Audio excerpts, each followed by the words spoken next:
te adoramos, alzamos hoy tu nombre en alto, que tu reino se establezca en la alabanza, que tu pueblo te declare tu poder, bendito sea.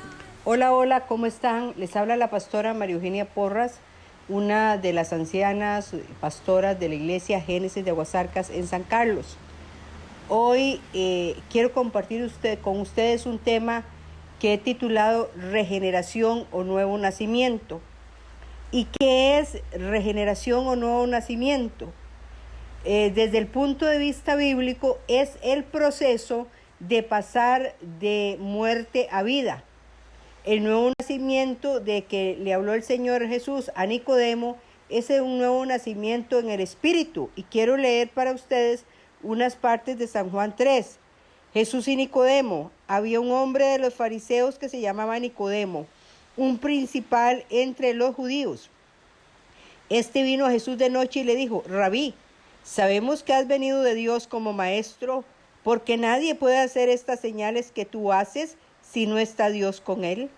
Respondió Jesús y le dijo: de cierto te digo, que el que no naciere de nuevo no puede ver el reino de Dios. Nicodemo le dijo: ¿cómo puede un hombre nacer siendo viejo? ¿Puede acaso entrar por segunda vez en el vientre de su madre y nacer? Respondió Jesús: de cierto te digo, que el que no naciere de agua y del Espíritu no puede entrar en el reino de Dios. Lo que es nacido de la carne, carne es; lo que es nacido del Espíritu, Espíritu es. Y paso al 16, San Juan 3, verso 16. Porque de tal manera amó Dios al mundo, que ha dado a su Hijo unigénito, para que todo aquel que en él cree no se pierda, mas tenga vida eterna. Porque no envió Dios a su Hijo al mundo para condenar al mundo, sino para que el mundo sea salvo por él. El que en él cree no es condenado, pero el que no cree ya ha sido condenado, porque no ha creído en el nombre del unigénito Hijo de Dios. Vamos a quedar ahí.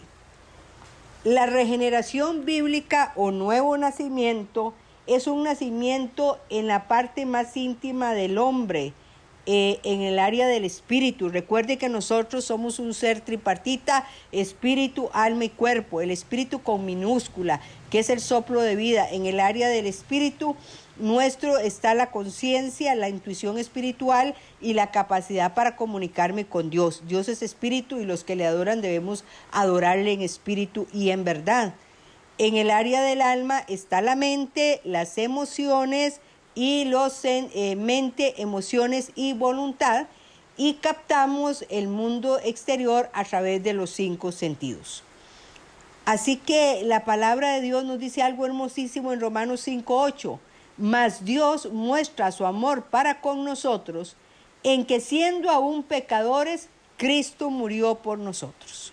En ese diálogo de Jesús con Nicodemo, Nicodemo llega de noche, tal vez para no ser visto, eso pienso yo, pero en ese diálogo él le dice: tienes que nacer de nuevo, Nicodemo, y Nicodemo dice: ¿cómo puede un hombre viejo entrar en el vientre de su madre y nacer? Porque están pensando en algo físico y no estaba pensando que era algo espiritual. El nuevo nacimiento es algo que sucede totalmente en el espíritu y no tiene relación con el alma o el cuerpo. Es decir, el alma y el cuerpo quedan exactamente igual, y ya lo vamos a ver.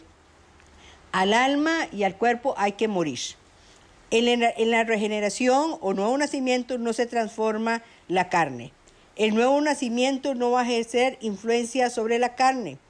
El hombre no es regenerado, o el ser humano, no nace de nuevo por hacer algo especial, sino por creer en el Señor Jesús como su Señor y Salvador, por arrepentirse y creer en el Señor Jesús. Por eso es que en San Juan 1:12 dice: mas a todos los que le recibieron, a los que creen en su nombre, le dio potestad de ser hechos hijos de Dios. Esta palabra potestad en griego significa autoridad, los cuales no son engendrados de sangre, ni de voluntad de carne, ni de voluntad de varón, sino de Dios. Así que, hermanos, la regeneración o nuevo nacimiento o nacer de nuevo es un mínimo en la vida espiritual, y sin ese mínimo no podemos hablar de vida espiritual, ni usted puede esperar crecer espiritualmente si no ha nacido de nuevo, ya que no tiene la vida en su espíritu, porque la regeneración o nuevo nacimiento, el arrepentirse y aceptar a Jesús como nuestro Señor y Salvador, es la base sobre la que posteriormente se edificará. Para una persona que ha nacido de nuevo o que ha pasado ese proceso de muerte a vida, es esencial que entienda lo que ha obtenido con el nuevo nacimiento y lo que persiste de sus dotes naturales. El alma del hombre no está relacionada directamente con Dios, y recuerde que en el alma está la mente, la voluntad y mente, voluntad y emociones. Según la Biblia, es su espíritu, espíritu con minúscula, porque cuando en la Biblia habla de Espíritu Santo está con mayúscula. Es su espíritu el que tiene relación con Dios. Solo el espíritu puede tener comunicación íntima con Dios, y la vida de una persona que no ha nacido de nuevo está casi por completo gobernado por el alma. El escritor de Proverbios dice que lámpara de Jehová es el espíritu del hombre. Entonces, la lámpara de Dios es el espíritu del hombre. En el nuevo nacimiento, el Espíritu Santo entra literalmente en el espíritu del hombre y lo aviva como si se encendiera una lámpara. Por eso es que el salmista dice en el Salmo 18:28, tú encenderás mi lámpara, mi Dios alumbrará mis tinieblas. ¿Por qué? Porque por el pecado adánico, todo nuestro ser, espíritu, alma y cuerpo, estaba en tinieblas. Con el nuevo nacimiento, literalmente nuestro espíritu se enciende como si fuera una lámpara. Este es el espíritu nuevo de que habla Ezequiel en Ezequiel 36, verso 25 y verso 26 y 27. Dice esta promesa: os daré corazón nuevo y pondré espíritu nuevo dentro de vosotros, y quitaré de vuestra carne el corazón de piedra, y os daré un corazón de carne. Y pondré dentro de vosotros mi espíritu, y haré que andéis en mis estatutos, y guardéis mis preceptos, y los pongáis por obra. El espíritu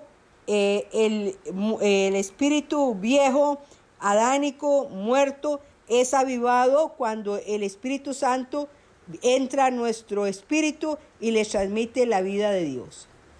Los que hemos nacido de nuevo tenemos la regeneración de nuestro espíritu, y a través del Espíritu Santo y la palabra nos vamos a ir renovando hasta el conocimiento pleno. Es decir, desde nuestro espíritu recreado, donde mora el Espíritu Santo y donde debe morar la palabra, desde ahí vamos a ir renovándonos y haciendo morir la carne. Recibir la vida de Dios en el nuevo nacimiento o regeneración es el punto de arranque de caminar con Cristo, y es un mínimo absoluto para un creyente. La regeneración o nuevo nacimiento o aceptar a Cristo es el primer paso en el desarrollo espiritual.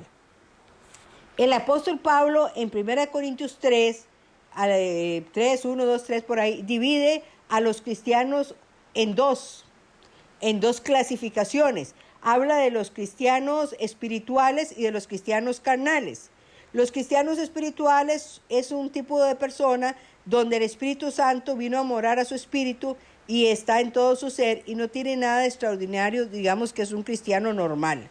Y los cristianos carnales es una persona que un día aceptó a Cristo en su corazón, que nació de nuevo, que tiene la vida de Dios en su espíritu, pero en lugar de vencer la carne lo ha vencido a él. Un cristiano carnal es aquella persona cuyo espíritu ha sido avivado, pero que aún sigue su alma y la carne y el cuerpo para pecar.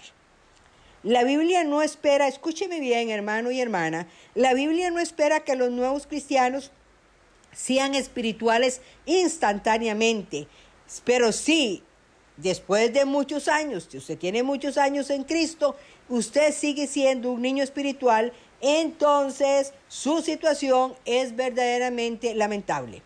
Para ser transformado de carnal a espiritual no se necesita tanto tiempo como pensamos actualmente. La palabra de Dios guía a su pueblo a un reino más profundo que el de la mera emoción. La palabra de Dios nos guía al reino del Espíritu eterno. La emoción, hermanos, es lo que los creyentes confunden con espiritualidad. Por lo general, los cristianos carnales que viven por su alma, y le llamamos cristianos anímicos porque viven según sus emociones, su mente y su voluntad, anhelan sensaciones en sus vidas. Desean sentir la presencia de Dios en sus corazones y en sus órganos sensoriales. Quieren sentirse elevados en su vida espiritual y ser prósperos en la obra del Señor. Es verdad que los creyentes espirituales a veces tienen esas sensaciones, pero su progreso y gozo no depende de sensaciones, sino de obedecer la palabra de Dios. El Espíritu Santo reside de modo genuino en el espíritu de la persona que ha sido avivada, que ha sido regenerada, y nos ha concedido la experiencia de vencer al pecado por medio de la operación de la cruz. La vida anímica actúa de modo exactamente opuesto. En la vida del creyente carnal, el yo es el centro. Cuando se dice que un cristiano es anímico o es carnal, es que anda de conformidad con el yo. Ahora vamos a ver las obras, las maneras de actuar de los creyentes carnales o anímicos. Por lo general, estos creyentes son activos, celosos y dispuestos, pero no trabajan porque hayan recibido la orden de Dios. Laboran porque tienen el celo y la capacidad para hacerlo. Estas personas ni tienen el ánimo para confiar ni el tiempo para esperar el tiempo del Señor o el kairos. Nunca buscan sinceramente hacer la voluntad de Dios. Debido a que trabajan con diligencia, son muy diligentes, estos caen en el error de verse más adelantados que otros hermanos suyos que van más pausadamente. La labor de los creyentes anímicos depende principalmente de los sentimientos, pero si han de soportar un desaire o un desabrido, apenas van a poder hablar. El mucho trabajo los trastorna. La confusión externa les causa mucha inquietud interna. Sus corazones son gobernados por cuestiones externas y las muchas cosas los van a acongojar. Y quiero citarles un pasaje donde Jesús está con María y Marta, las hermanas de Lázaro, y en Lucas 10, verso 40 al 42 dice así: pero Marta se preocupaba con muchos quehaceres y acercándose dijo: Señor, ¿no te da cuidado que mi hermana me deje servir sola? Dile pues que me ayude. Respondiendo Jesús le dijo: Marta, Marta, afanada y turbada, estás con muchas cosas, pero solo una cosa es necesario, y María ha escogido la buena parte, la cual no le será quitada. ¿Qué estaba haciendo María? Estaba a los pies del maestro escuchando su palabra, poniendo atención. Los creyentes anímicos son expertos en descubrir faltas. Son prontos para criticar y lentos para perdonar. Para estos creyentes anímicos o carnales, la obra del Señor es importantísima, pero con frecuencia se olvidan del Señor de la obra. No están como María a los pies del Señor. Y después de estar a los pies del Señor, pues vamos a servir. La obra del Señor ocupa el centro, pero el Señor de la obra retrocede al fondo. Las personas o creyentes anímicos carecen de penetración espiritual, ya que son guiados por pensamientos súbitos o por emociones. Sin embargo, no todas las particularidades o peculiaridades que he mencionado existen en cada uno de los hijos de Dios de carácter anímico. Va a variar con las diferentes personalidades. ¿Qué más les podemos decir? Las personas o creyentes carnales que un día nacieron de nuevo esperan ser vistas. Buscan posiciones prominentes, importantes en la obra espiritual y experimentan un gozo indecible cuando se les reconoce, se les respeta y se les da homenaje. Su deseo es que con frecuencia el primer lugar lo tengan ellos. Aspiran a ser obreros poderosos, usados en gran manera por el Señor. Pero usted no se ha preguntado por qué. Para conseguir un lugar y obtener gloria, algo de gloria. Y recuerden que la gloria le pertenece a Dios. Por eso decimos aleluya, alabanzas a Jehová, a Yahweh. Pero ellos a veces es aleluya, alabanzas a mí.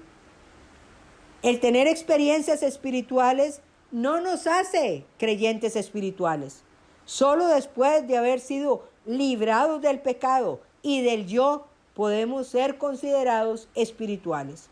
A menos que el amor al yo o el compadecerse de uno mismo o la autocomiseración sea llevada a Cristo, vamos a ser derrotados con toda seguridad por el enemigo.